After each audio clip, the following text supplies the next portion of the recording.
Je m'appelle Zoé, j'ai 20 ans et je suis à Paris. J'ai les yeux verts et les cheveux blancs. Je ne suis ni trop grande, ni trop petite.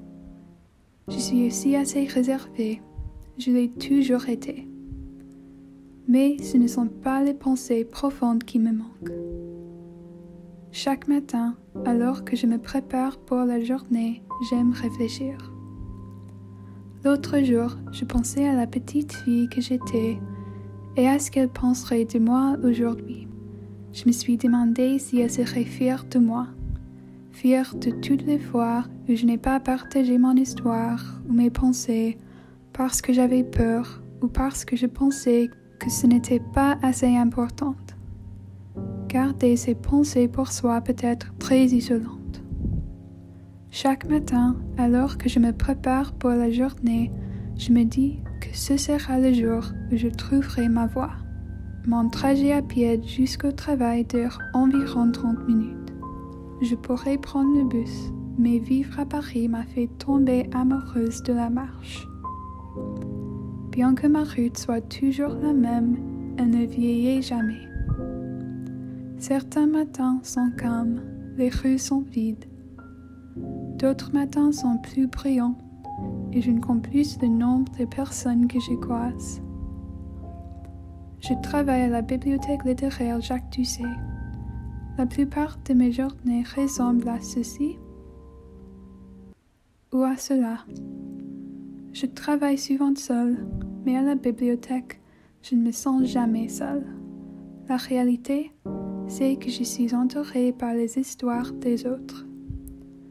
Je suis entourée par de multiples projets créatifs, ébauches de romans, peintures, poésie. Tous portent la voix du créateur. Ce que je trouve le plus intéressant dans les archives, cependant, ce sont les petits secrets que ces noms célèbres n'ont jamais dévoilés. Les entrées de journal, les lettres de refus, les notes d'amour. Mon nom n'est pas connu comme ce qui figure dans les archives. Je n'ai écrit aucun roman à succès, mais ça ne fait rien.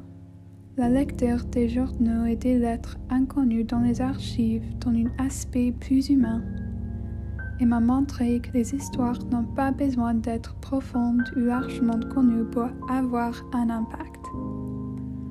Le simple fait de savoir qu'un écrivain à succès partage les mêmes luttes et les mêmes doutes que moi me permet de me sentir moins seule. Pourquoi devrais-je avoir peur de partager mon histoire si elle a le pouvoir de faire en sorte qu'une personne se sente moins seule ou soit inspirée? Alors, c'est reparti.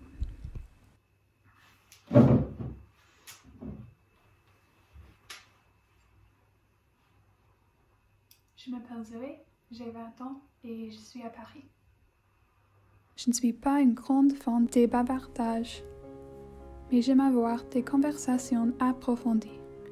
Je préfère prendre le métro plutôt que le bus, mais je préfère surtout marcher. Mon endroit préféré pour regarder le coucher du soleil est le long de la Seine. J'aime lire, peindre et rêver. Et j'aime regarder les gens marcher dans la rue depuis ma fenêtre.